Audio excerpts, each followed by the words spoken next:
एटा है क्वेश्चन आयतकार काचस्ला मध्य प्रतिसरण किपरि हुए सचित्र वर्णना कर चित्र सह काटिब पिलाने ठीक अच्छे। ओम को नियम लेख और यार गाणितिक व्याख्या कर गोटे विद्युत उपकरण रे 100 वाट ठीक अच्छे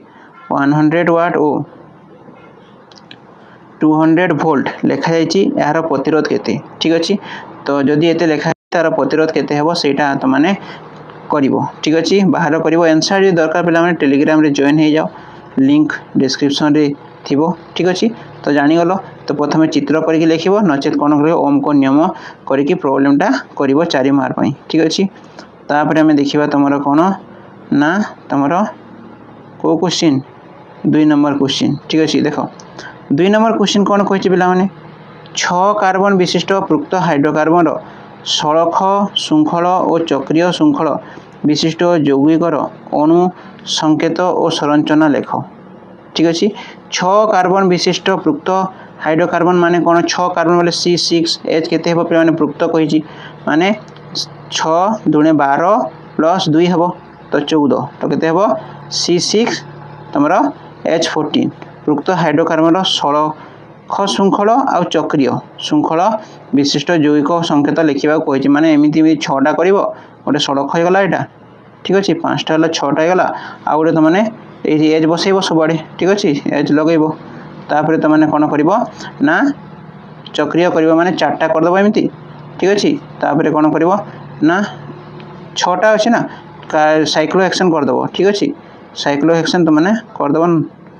ठीक अच्छे एमती साइक्लो एक्शन करदेव 6टा रखीदेव ठीक अच्छे। तो यहाँ तुम 3 आंसर बा मेलिम को प्रजासरण विफलता यहाँ तो इम्पोर्टाट तुम ए वर्ष इम्पोर्टाट पे बोर्ड एग्जाम भी ये आसीपे तो मेलिम को प्रजासरण विफलता देख ठीक अच्छे। नेक्स्ट क्वेश्चन को जब तुम 3 मार्किया नेक्स्ट 3 मार्किया देख ब्लीचिंग पाउडर किपरि प्रस्तुत करा जाए यार 2टी व्यवहार लेख ठीक अच्छे ब्लीचिंग पाउडर किपरि प्रस्तुत करा जाए यार 2टी व्यवहार लेख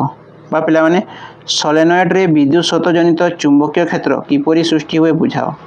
सोलेनॉइड रे विद्युत स्रोत जनित चुंबकीय क्षेत्र किपरि सृष्टि हुए बुझाओ तो सोलेनॉइड रे किपरि सृष्टि हुए बुझाइबो आ ब्लीचिंग पाउडर रो व्यवहार पिला माने सेकंड चैप्टर रे तमरो अछि खाइबा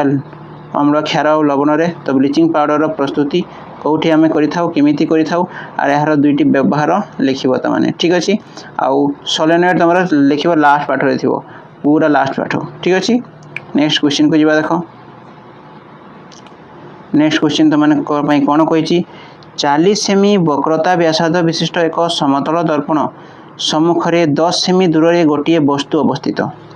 प्रतिबिंबर प्रकृति और स्थिति निर्णय कर ठीक अच्छे। तो कौन कर ना कही देख वक्रता व्यासार्ध विशिष्ट गोटे अवतल दर्पण कही अवतल दर्पण आगे कौन सम्मुख में 40 सेमी दूर में गोटे वस्तु अवस्थित तो वस्तु अच्छी 40 सेमी दूर में ठीक अच्छे। तो प्रतिबिंब मागिची आ स्थिति मागिची तो भी बाहर कह ठीक अच्छे यू देती तुमको भी मागिची ठीक अच्छे आ प्रकृति मागिची माने कौन परिवर्धन बाहर कह -v/u कर दर्पण कथा कही ठीक अच्छे पिला तो कर नचे टेलीग्राम रे देखीदेव आंसर मुझे करदेवी ठीक अच्छे। नेक्स्ट देख गोटे परिबाहीर 2 प्रांत मध्य विभवांतर 60 वोल्ट 60 वोल्ट यह मध्य 72,000 कूलम चार्ज 1 घंटा प्रवाहित हेले केते ताप शक्ति सृष्टि हेबो तो पिला माने भी देला एतिकी हला चार्ज देछि माने क्यू कूलम चार्ज कूलम देछि माने क्यू देछि क्यू के देछि तमरा क्यू देछि केते 72000 ठीक अछि आ टाइम देछि 1 घंटा माने 3600 सेकंड ठीक अछि 3600 सेकंड। तो बाहर करेबो कोन ना ताप शक्ति एच बाहर करबा कही तुमको ठीक अच्छे। तो कर कौन कौन देला भी देछि तुमको सूत्र पकेब पिला माने तापर कौन देछि ना टाइम देछि तापर कौन देछि क्यू देछि ठीक अच्छे ये 3टा दे देछि तो माने कर एच बाहर कर ठीक अच्छे पिला माने जानीगल। तापर नेक्स्ट क्वेश्चन को जीवा में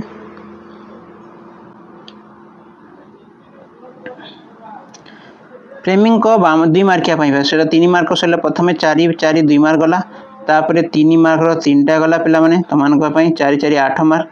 आउ तुम 3 3 9 मार्क 3 3 6 3 3 9 ठीक अच्छे 3 3 गुणी दबा 9 हो गला तो 9 8 गला तापर देखा 2 मार्किया फ्लेमिंग को बामहस्त नियम लेख पिला माने फ्लेमिंग को बामहस्त नियम कौन लिखिबो एटा भी लास्ट चैप्टर रे पाइबो त माने ठीक अच्छे।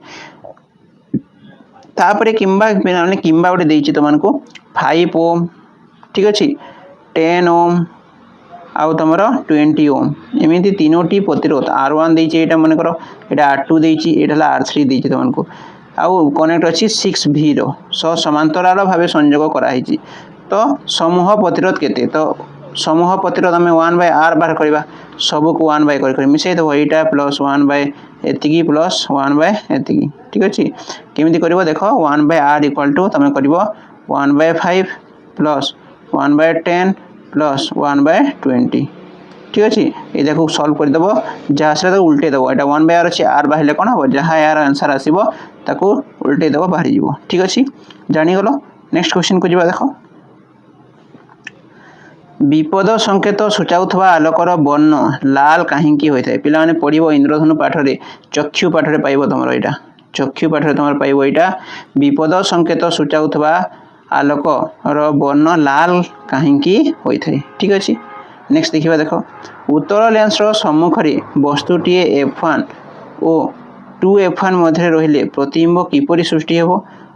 यार एक रश्मि चित्र दर्शाओ रश्मि चित्र उत्तल लेंस कही यहाँ उत्तल लेंस ठीक अच्छे यहाँ तुम अक्ष यहाँ कौन F1 यहाँ तुम F2 कहे ना तो 2F1 कही ये 2F1 माने F1 F1 2F1 यहाँ तो जदि यार मझारे रोचे ताहले तुम किपरि प्रतिबिंब होता है देखो तो मैंने यहाँ अच्छी तुम बुक रे ठीक अच्छे पे देख पे नेक्स्ट आम करवा तुम नेक्स्ट आम करवा आधुनिक पर्याय श्रेणी नेक्स्ट क्वेश्चन देखा ग नंबर ठीक अच्छे आधुनिक पर्याय श्रेणी मैग्नीशियम परमाणु क्रमांक यार अवस्थिति विषय लेख ठीक अच्छे आधुनिक पर्याय श्रेणी मैग्नीशियम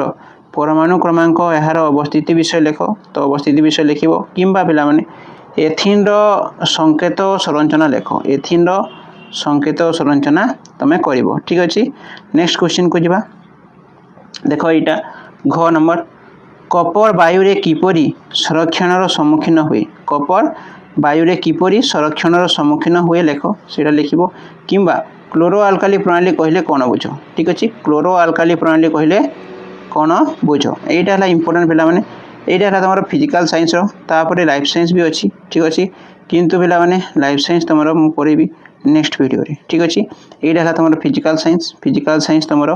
देख फिजिकल साइंस मुझे तुमको पढ़ेली 4 + 4 8 मार्क 3 मार्क 3टा 9 मार्क आउ 2 मार्क के 4टा तुम 8 मार्क 8 8 16 आउ 9 है के 25 मार्क तो तुम जान लो ठीक अच्छे फिजिकल साइंस सरीगला यहाँ तापर तुम लाइफ साइंस आम नेक्स्ट वीडियो रे करवा ठीक अच्छे ओके पिला माने थैंक यू।